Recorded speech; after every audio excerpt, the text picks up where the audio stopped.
This is the Sheldon Memorial Art Gallery. And look up. What's this curvy line? What is that?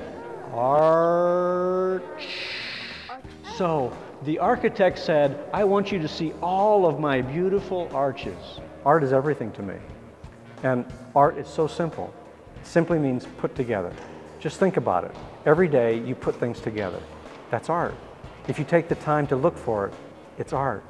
And the more art you find, the better you are. But to be really great art detectives, the first thing you have to know is the art detective walk.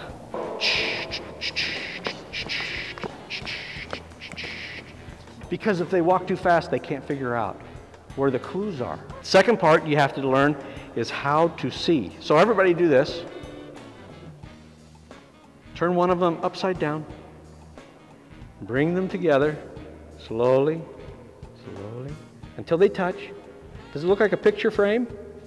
It is. Now push it way out. Close one eye and look through it. I see you. Turn it, tilt it. Oh yeah, that's working. Okay, and then you know what? Make it even tinier. Make it slide together like this. Put your hands out flat. Slide them together. Slide them together. Guess what? I'm going to make it into a camera. Watch how it works. And if I can share my eyes with their eyes, then we can all see the same thing. We can see art everywhere.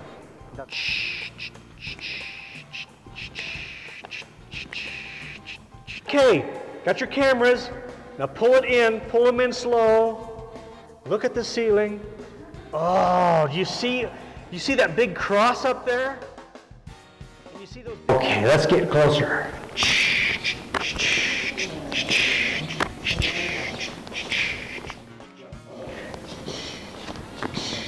Okay, stop. Let's take a look. And all the things that I've had a chance to do would not have been possible if the community wasn't ready for art. And that's what an art council does. It makes its community a good home for art. And I'm just out here planting seeds. They made the garden. All the art activities that I've done in this community and other communities that we've lived in together has been with Gwen. She's been right there with me, making the objects. A lot of times she didn't understand, what are you trying to do? I'd love to thank the Oliva family for the award and the Arts Council. The Arts Council has been a part of my life since I came back to Lincoln.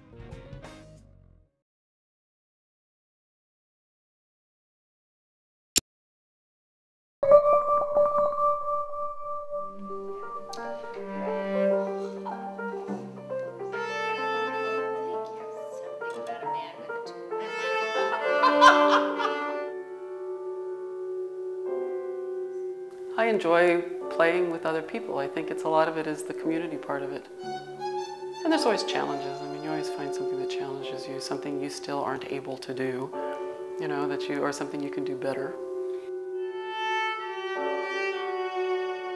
Third Chair actually began, we always laugh and say, we were conceived in a parking lot in Bennett, Nebraska in a cold, wintry February, which is kind of true. Basically, we wanted to play chamber music. I mean, we were only just doing orchestra, and there's just nothing like playing chamber music. I mean, you get a smaller group of people, your decisions artistically are all your own. There's just such an incredible body of music. And yeah, that was sort of the beginning of it. Every community foundation in this town has given us incredible amounts of support for our projects in the schools, for the things that we do, the collaborations that we do, even to supporting the loft, the space right here, which is our home. And without it, we wouldn't really have a really good place to present ourselves to the public. Woods, Lincoln Community Foundation, Cooper Foundation, Lincoln Arts Council, Nebraska Arts Council, extension of that, the NEA, Dietz Music, the Humanities Council, Cornhusker Bank, Lincoln Benefit Life, all these, Pinnacle Bank, I mean, so many of these agencies have helped support us over the years. It's just wonderful.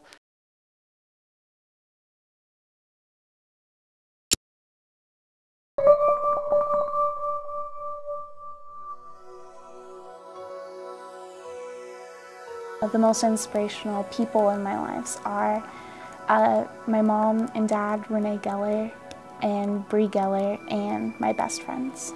And then there was this woman named Anne Gradwell, who actually was one of the people who nominated me for this. She came in and brought me a whole bunch of opportunities. I had a really, really tough childhood. I was in foster care for years, and I was adopted when I was 8, and I am Native American, and so I'm around people. There's a lot of Native Americans who are battling with depression, and I see, like as a young kid, I saw a lot of people who had stories to tell about their own domestic violence. I wanted to find some way to have a visual representation of like how much it would affect just this school, and so I thought about doing like a t-shirt design. We sold almost all of the t-shirts, and it was surprising because I thought that only females would want to get them, but pretty soon males wanted them too. On October 6th, I believe, we had everybody wear them, and so there was about right around 300 students wearing them in this school. I'd go to college at UNL studying kind of the general stuff, and then hopefully go to an art college from there. But I would like to do, either like fashion or portraits, and I would really like to travel to Japan. I'd like to extend my gratitude towards Lucy Buntain Comine, who sponsored this year's award, and Michaelin Young, who basically gave me about $100 in art supplies for me going to school, and I'd also like to thank my best friend, Kate Chuka.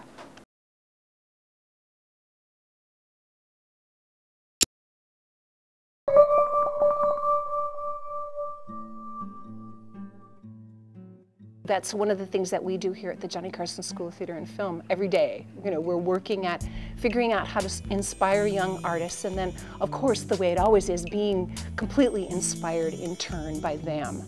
We'd really like to reach all of the people in Nebraska, to really have a huge audience base. Students that are here, that are working with the rep, can see that there's a whole lot of people, alums, professionals, that you can do this as a living and be fulfilled by doing it and affect not only your life but a lot of other people's lives.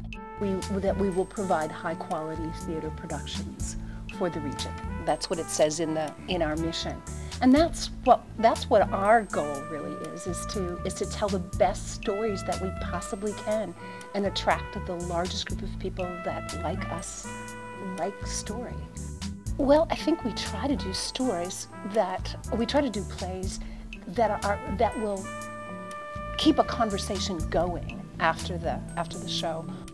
We're just trying to get deeper, more deeply rooted in the community, more deeply rooted in the university community as well as the Lincoln community, really trying to provide greater, stronger opportunities for our students to make those kinds of connections, network. That seems to be a very great buzzword, but to meet other artists that do this for a living, and for them to realize that, oh, those people that have told them that they can't do this for a living, there are a lot of people who can, and that's hope. And I think at a time like where we are right now in our world, we need those kinds of things. We've been around for 41 years, and so 41 years of audience members, of the university supporting us, of corporate sponsors, of government sponsors, every artist who's ever played here is part of the family, but mostly it's just everybody who is interested in seeing theater. We couldn't do it without the generosity of Johnny Carson. The amount of support that he's provided for us that is just unheard of in most places, allows us to kind of create these kinds of opportunities for students.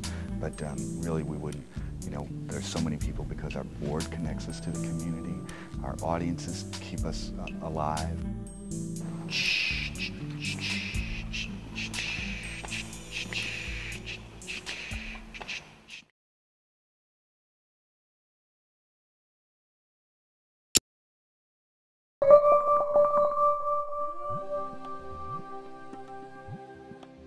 Just being here at Lincoln High, going through like the whole acting thing here at Lincoln High, it's really great. Like here especially, there just seems to be like a certain atmosphere that really helps build like a family type unit for the theater department. Well, those are the orders. Good morning. It just allows me to really just forget about what's going on around me. It allows me to kind of escape almost, you could say.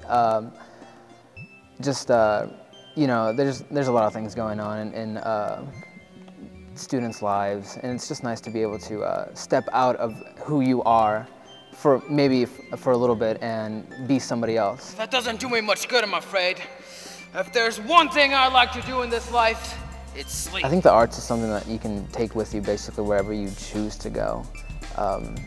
Obviously, you can focus in and like be a theater major, and go to theater, Broadway or off-Broadway plays and stuff like that. But even if you're, if you go into engineering, I mean, that could be seen as an art, the art of designing things. I do want to, I do want to try to get into a film school possibly, if that in the future. So that's how I see like arts dictating where I want to go.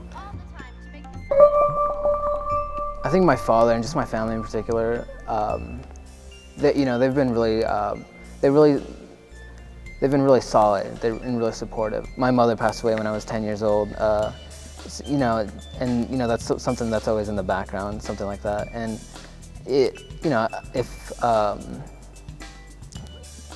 something that motivates me is just thinking like, just thinking back, what she would think of me now.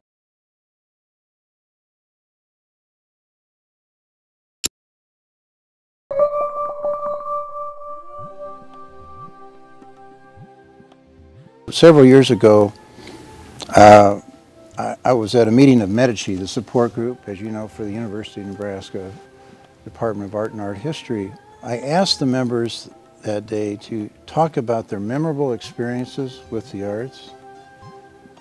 And it was really interesting. Joe Rufo discussed at age 3 or 4, he took a piece of charcoal and wrote on the side of the house. And his mother came out and she was actually impressed. And you know the rest of the story. And what I thought was so interesting about that exchange is how people without hesitation could remember these experiences and how vivid they were decades later. And it makes you realize how important it is for all of us to involve friends and nephews and nieces and kids and grandkids and parents and make them have those, or let them have those experiences, which can be so pivotal and so important. For example, at Sheldon, not only being able to enjoy the art, which is so important, but to have people explain it to you, have people give you the history. I mean, Norman Geske is a national resource for this kind of information, and be able to hear him give those insights is so helpful. At the Ross here, this is a world-class, just a jewel of a building, and to have these foreign films here, and have people enjoy this this sort of challenge, documentaries, foreign films, that they would not be challenged elsewhere. And so you want people to have that. We buy art because we enjoy it, and there's no specific criteria. It's so important that we make an effort to try and involve others in the world of art, to bring others to the art, people who ordinarily might not have that opportunity. Appreciation to Talent Plus for sponsoring this award, and the hard work and dedication of Deb Weber, Melissa Epp, and her staff at the Lincoln Arts Council deserve our congratulations and our thanks. Thank you also to the President of the Board of the Lincoln Art Council, Jack Oliva, and his fellow board members. Here's looking at you, kid. Oh, Chris.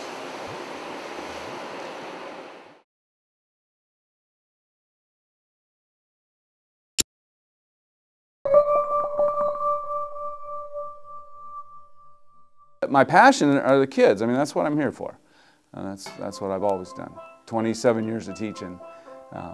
I get up because the kids got all this energy. And, you know, they give me some of it. I'm really lucky. You could put a G when you hit that cymbal. You know, that would sound really cool. Well, I want them to have a broader experience with their percussion, because I was a percussionist. I grew up in, you know, concert bands and the whole thing, and I love all that, and jazz band, but sometimes a percussionist will sit in the back of the room and count an awful lot of measures and be sitting around getting kind of bored. And that's part of the deal. I mean, you know, you play an opera, you count 1,000 measures and then you go ding on a triangle. But kids want to play. And so when they come here, there's nobody standing around. Everybody's doing something. And this is a really great vehicle to introduce them to music, mainly from the West Indies. Caribbean music, Latin music, which is way too generic. You know, we break it down a lot farther than just saying Latin. We talk about music from Brazil, and we talk about music from Jamaica as opposed to Trinidad, and so they know the difference.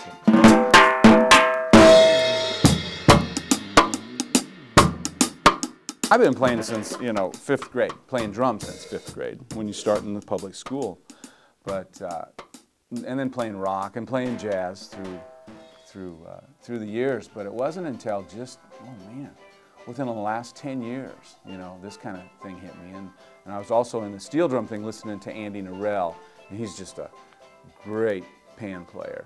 And I was, well, this stuff's infectious. I really love this. I want to get this going. These are called the lead pans, leads and double tenor. Then it was 5 years ago that I talked to my music supervisor, and the music supervisor at that time was Richard Scott here in Lincoln. And he was interested in steel drums too, and I didn't know it, but when we got this conversation going, he said, you know, we could really get something going in Lincoln. I said, well, help me. You know, you're the man. I own most of this other gear, and I just said, you know, the kids should play real instruments, and nobody's going to buy them for me, so I just gave them to them. I mean, you know, you get to a point where I've gotten a lot of good out of everything, so why don't I share this with somebody else? They leave here with confidence and pride and, you know, hopefully a higher self-esteem, all that. There's way too many people to thank. Of course, my parents I start with. That's where I thank, because they brought me here. But for getting this project going, I thank Richard Scott, the former music supervisor. He was so supportive of getting this going, and you know, I was sad to see him retire here a couple of years ago. Casey Jones, Casey Smarker, my brother-in-law, my sister's husband. I mean, I really thank him, because he really motivated me. I don't even think he really knows how much he motivated me.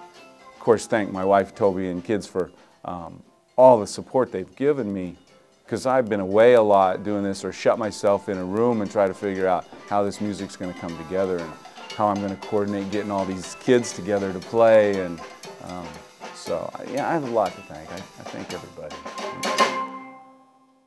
Nice. We should have recorded that. Oh, we did.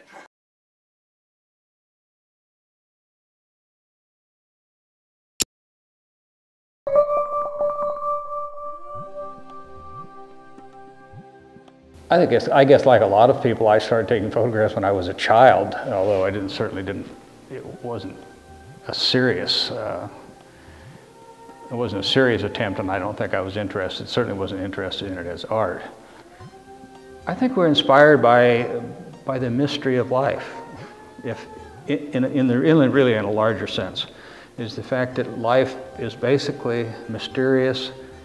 And art, I think for a lot of artists, and I think it is for me, it's a way to deal with that in some way, to deal with the mysteriousness of life. And I think that's why art has such depth, is because it kind of addresses those issues. A lot of times I'll make a photograph, and that photograph will spark an interest in a series of images along that line that one image suggested. There's a kernel of an idea here. I like to work in series of images, and I'll find that I'll do something and make an image that kind of inspires me to think of how I could make a whole series of photographs that more or less take that, whatever I saw in that one photograph, as a theme, as it were. Roger, be versatile. And that was another, just a piece of two-word advice from this greasy guy in a machine shop. But that was an interesting piece of advice, I thought. Be versatile. And I've tried, I think, to carry that over in lots of areas of my life. And I carry it over into my artwork too, because I do lots and lots of different kinds of photography. And I really do put a value, a personal value at least, on being versatile.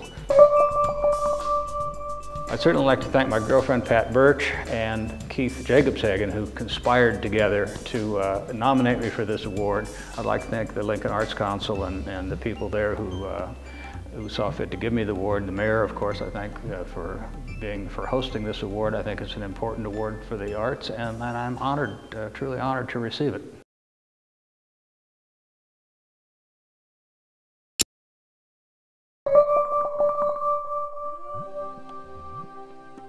Lou Leviticus and I were sitting at a third chair chamber players concert, and Lou said, I translated a script from Dutch to English, and he said, here. So he handed me the script, and Becky and I had been talking about a collaboration for a long time. So Lou was the glue that got the Angels Company and the third chair chamber players together. We went and talked to Charles Bethea and the Lead Center. The Lead Center is about supporting ideas and good art and moving things forward. We made human connections that we would not have heard about otherwise. And that was Louis. I mean, Louis started that because he came to us. Louis went through a large part of his life and could not recognize what had happened to him and could not talk about it until he was maybe like in his 60s, I believe. I mean, I think he's a little over 70 now. Yeah. And it was only in the last maybe 10 years that he was actually able to face what had happened to him. Lou's a hidden child. He lost his parents in the Holocaust when he was 11 years old. And when you hear his story, you know you have to tell it. A simple yet powerful story. It's really condensed to the very essence of these human relationships and the fear and the issues that they face at that time, especially being able to reflect back from 50 years later and look at their relationship in the light of that experience and what it had brought them to. And it really, I think, holds a mirror up to all of us a little bit to think about who we are and what we mean to each other and how we fit into the picture that we're all a big part of.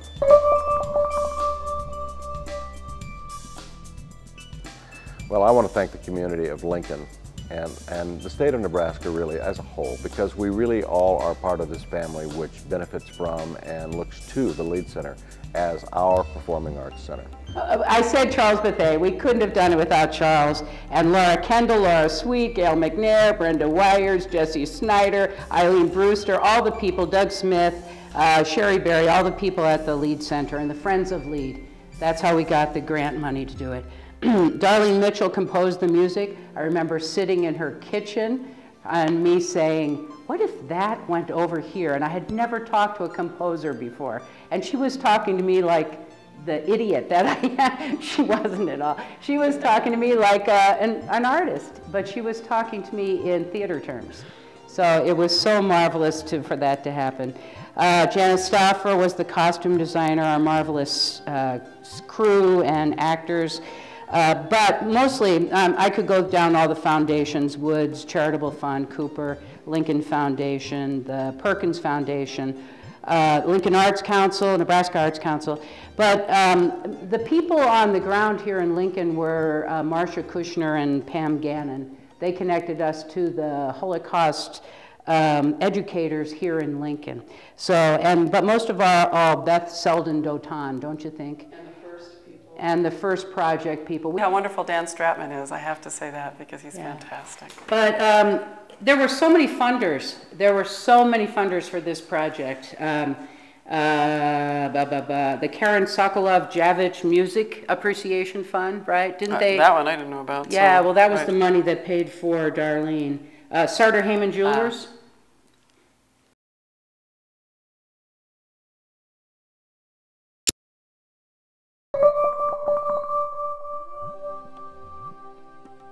My career doesn't have any sort of straight line going somewhere.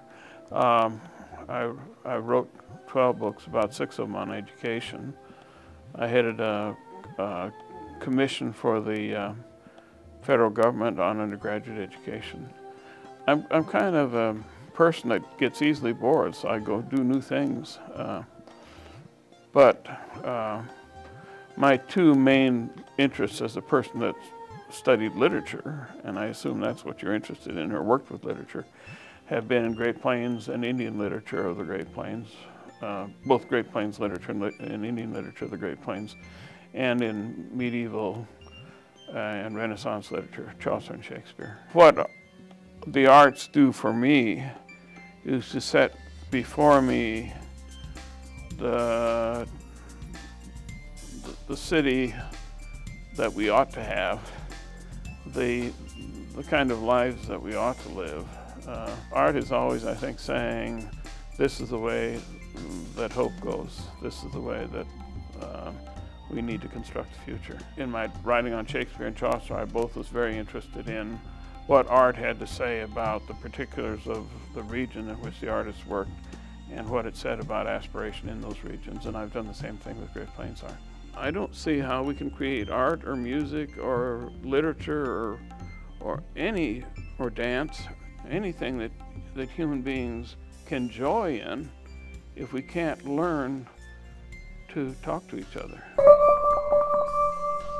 I suppose I thank my 2 wives because they've been very supportive of me, and when I'm working on stuff I'm sometimes not easy to live with. I owe a tremendous amount to the faculty in the English department. So people like Robert Knoll and Dudley Bailey and Linda Pratt and Joy Ritchie, I owe a lot to them.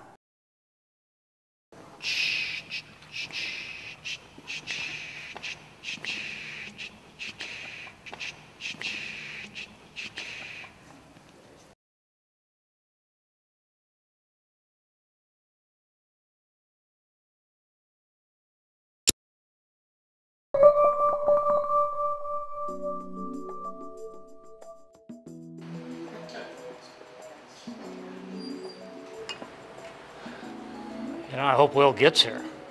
For what? For the Urban Design Award. I don't think Will gets that award, honey. No, Will does get it. Are you sure? Absolutely. I don't think so. Our passion has really been renovating these old structures, and you can't replace the charm. It's a headache in process, but ultimately when you get done, it's something that you can be pretty proud of.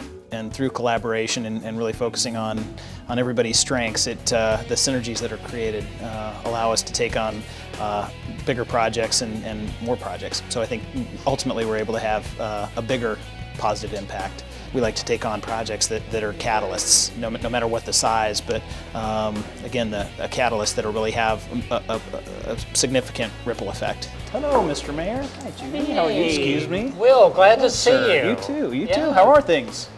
Things are great, and we want to present you with the Mayor's Award for Urban Design. Wow! Glad we're able to give it to you here. What is right this? Here This in the is Sawmill building. wow! I had heard that we might be up for it, but I didn't realize I was going to be receiving an award today. Thank you. Absolutely. Wow! Absolutely. Thank you very much. I You appreciate bet. it. You All bet. right. Well, Take good care of it. You too. You too. Oh, definitely. It's beautiful. Thank you. Bye bye. Nice to see you too. I guess that was who got the award. I was wrong. I was confused. That was Will. It wasn't Robert. I've worked with these guys. That was Will. Okay, well, you know what? I was wrong. First time, huh?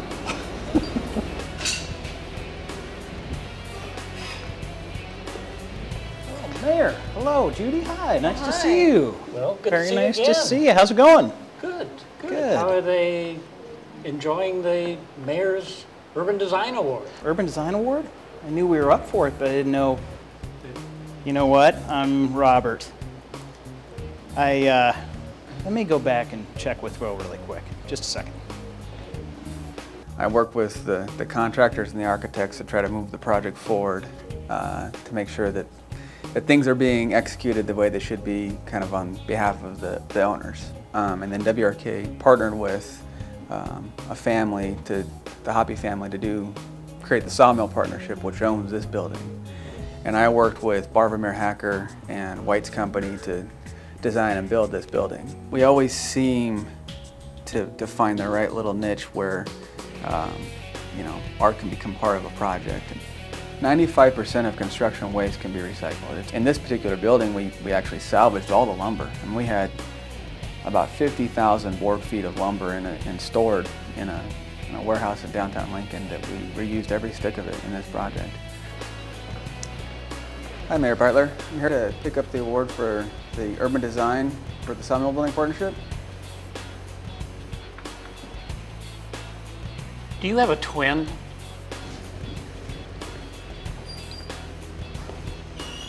Mayor, a little bit of a misunderstanding.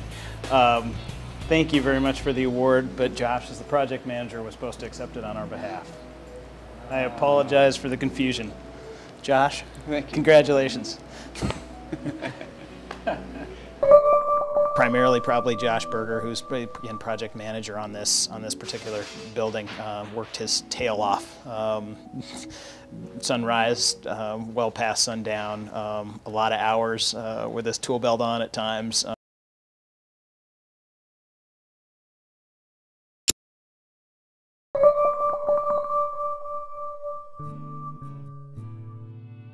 Well, I was a fine arts major, so I've been involved in art all my life, and I thought I was going to be an artist. Well, I never was good enough, so I went in as a volunteer. And no matter what area you volunteer in, maybe it's in the Children's Hospital, or no matter what it is, Red Cross, you get so much more back from the people you meet and the activities you get involved in and the improvements that you can see to your community.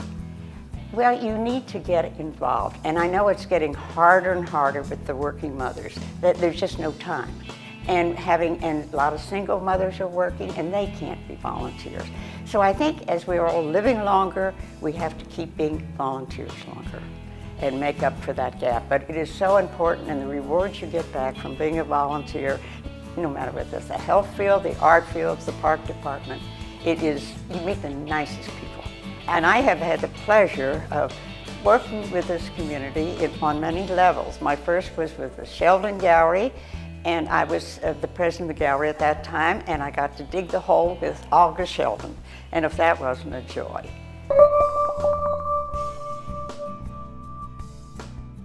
I want to hold your hand. Well, first of all, when I think about Mike, it's like somehow she becomes your mother, and she makes you feel special. And it's not just me, it's everybody. And then once you feel special, you feel like you have to do the right thing. And then she makes you do the right thing.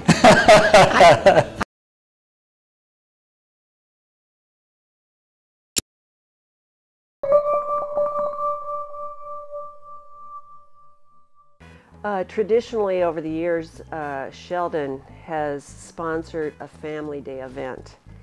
And we've been doing that it's really become a tradition in Lincoln, usually held in the summer, when artists gather at the Sheldon and parents and grandparents and children come and do art activities together. It was like, we are so ready for this. It was so exciting because not only was it new, but we are there to learn as well. And to learn about another culture was very exciting. And so that was the beginning of this wonderful cultural celebration that just captured all of our hearts. We were so passionate about the project, but we were also really wanting authentic and factual representation of this holiday, this festival. This has become a holistic model because not only did we reach out to community advisors, but we were very excited about having a theater production done by a high school. People, citizens of Nebraska and the area were coming to Sheldon, first of all, to see the artwork that was created just for the event, and then with everything else going on, the mariachi, the dancers, I mean, the authentic food, it just became a happening celebration. And, you know, over 1,200 people came to this. It was magic. It was magic for all involved. And the committee is proud, and I'm proud, and we thank our advisors and Sandra and just the community in general for embracing this. And we intend to do it again next year and follow that model, because it was the perfect model. I, of course, want to thank the Education Committee and the advisors for all that they did for the success of this event, and for Sharon Kennedy for bringing the idea to us. But I also want to thank my mentor and our leader and my friend, Karen Janovy.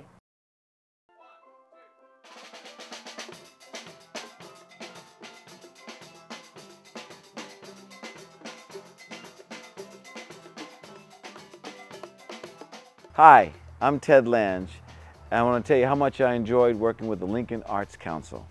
And I would like to congratulate all of the Mayor's Arts awardees, all of the recipients. Congratulations for 2008. And here are some additional thank yous.